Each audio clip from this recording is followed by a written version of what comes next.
Hey everyone, take a look at this photograph from the 1860s. This is a Union cavalry soldier.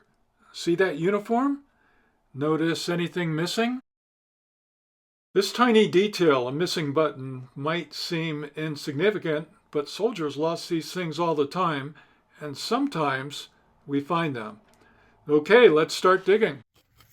And the first find of the day is a 4-pound sledgehammer head. It's going to add some serious weight to my pack for the rest of the day. Hey, I'm not complaining. I love finding old iron relics. I just wish it was more towards the end of the day instead of the first find of the day. And I have to clean it up a bit and hopefully find a maker's mark to help identify the manufacturer and get at an approximate date.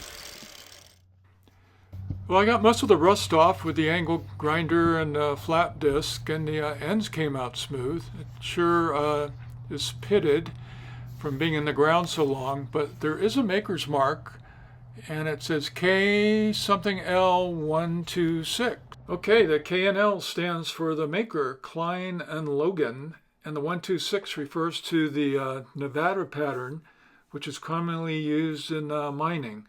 This is probably from the 1940s, and the mining makes sense. There's a lot of gold mining that's going on around here. All right, I'm in the woods. Dug this target about 6 inches deep, and I don't know what it is yet, but looks like a dime shape. Let's see what it is. Oh, memorial. It is a 1946 Roosevelt dime. Cool. You never know what you're going to find in the woods around here. It could be from the 1850s all the way to lost yesterday. I'm always happy with a silver dime. With silver where it is these days, it's worth over $4 in silver. I thought this was going to be junk, but it ends up being a button. And nice. It's an oldie. Look at that. Look at that eagle on there. Oh, that's awesome. After cleaning it up a bit, I can see that it's a U.S. cavalry button. The C inside the shield identifies it as such. But wow, it's in really nice condition. I'm thinking the back side of this button will clean up with a couple day olive oil bath. Let's give it a try and see how it looks. Well, I'm certainly no button expert, but I'm assuming this is from around the Civil War era. If one of you button experts can shed some light, please leave me a comment. I'd really appreciate it. Okay, this one looked like another eagle button once I cleaned it up, but it's right on top. Didn't even have to dig. Just under a quarter-inch of dirt. This one's a little bigger and it didn't come out as clean, but it was about 2 feet from the cavalry button.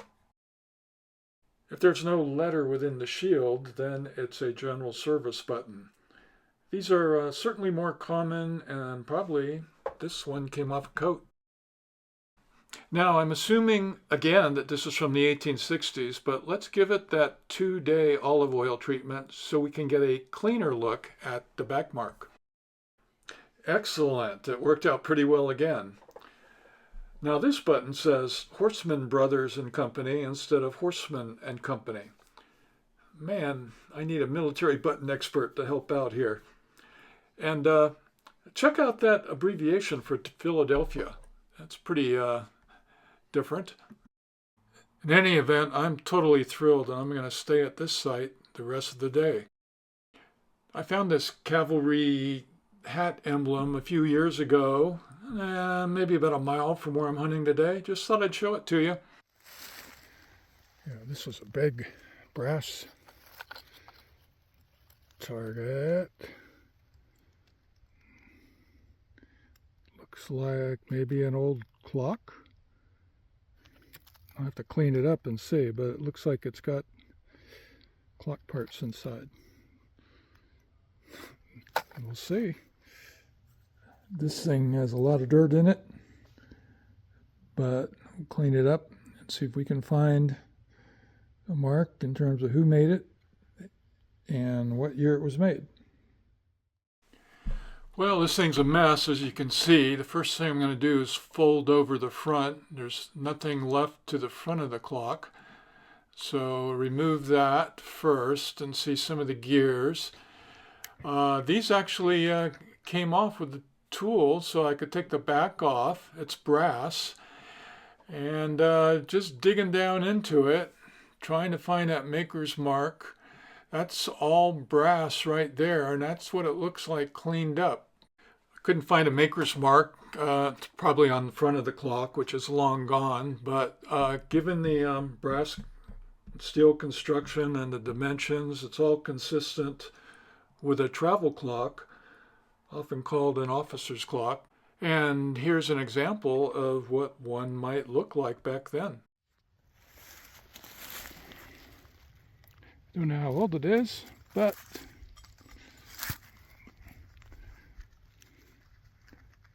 it's like an iron spoon. Certainly been there a while. These old zinc mason jar lids get brittle and break over time, and that will drive a metal detectorist crazy because it sounds like a good non-ferrous target. But this one, thank goodness, is complete, and it still has the porcelain insert.